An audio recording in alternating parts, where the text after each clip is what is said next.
La douce bouillie. Une fille pauvre, mais vertueuse et craignant en Dieu, vivait seule avec sa vieille mère. Leur misère était devenue si grande qu'elle voyait sur le point de mourir de faim. Dans cette extrémité, la pauvre fille, toujours confiante en Dieu, sortit de leur misérable cabane et pénétra dans le bois voisin. A rencontré une vieille femme qui, devinez, c'était une fée. La détresse de la jeune fille lui donna un petit faux, bien précieux vraiment. Tu n'auras qu'à prononcer ces 3 mots, dit la vieille. Petit pot, cuit. Ils se mettèrent aussitôt à te faire une douce et excellente bouillie de millet. Et quand tu auras dit, petit pot, arrête-toi, il s'arrêtera sur le champ.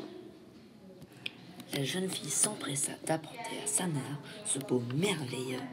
À partir de ce moment, l'indigence et la faim quitteraient leur humble cabane, et elles purent de se régaler de la bouillie tout à leur aise. Elle arriva un jour hors du village. Pendant son absence, sa mère a eu faim et hâta à dire « Petit pot, cuit !» Petit pot ne se le fit pas répéter, et la vieille a eu bientôt mangé tout son saoul. Alors, la bonne femme voulut arrêter le zèle producteur du petit pot. Mais, par malheur, elle ignorait les mots qu'il fallait prononcer pour cela. Maître Petit Pot continua donc à cuire toujours plus et plus fort, si bien que la bouillie ne tarda pas à déborder le vase, puis elle remplit la cuisine, puis la maison à côté, puis une autre, et encore une autre, et enfin toute la rue.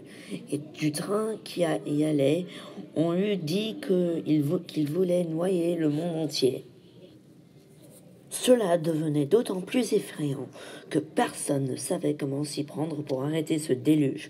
Heureusement qu'à la fin, comme il ne restait plus de tout le village qu'une seule maison qui ne fut pas devenue la proie de la bouillie, la jeune fille s'écria « Petit pot, arrête-toi !»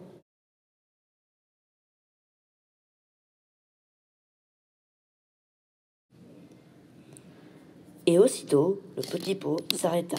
Les habitants du village, qui désirèrent rentrer dans leur maison, n'en durent pas moins avaler beaucoup plus de bouillie qu'ils n'en voulaient. Ce conte prouve qu'on fait toujours mal, qu'on ne sait pas ce qu'il y a à donner.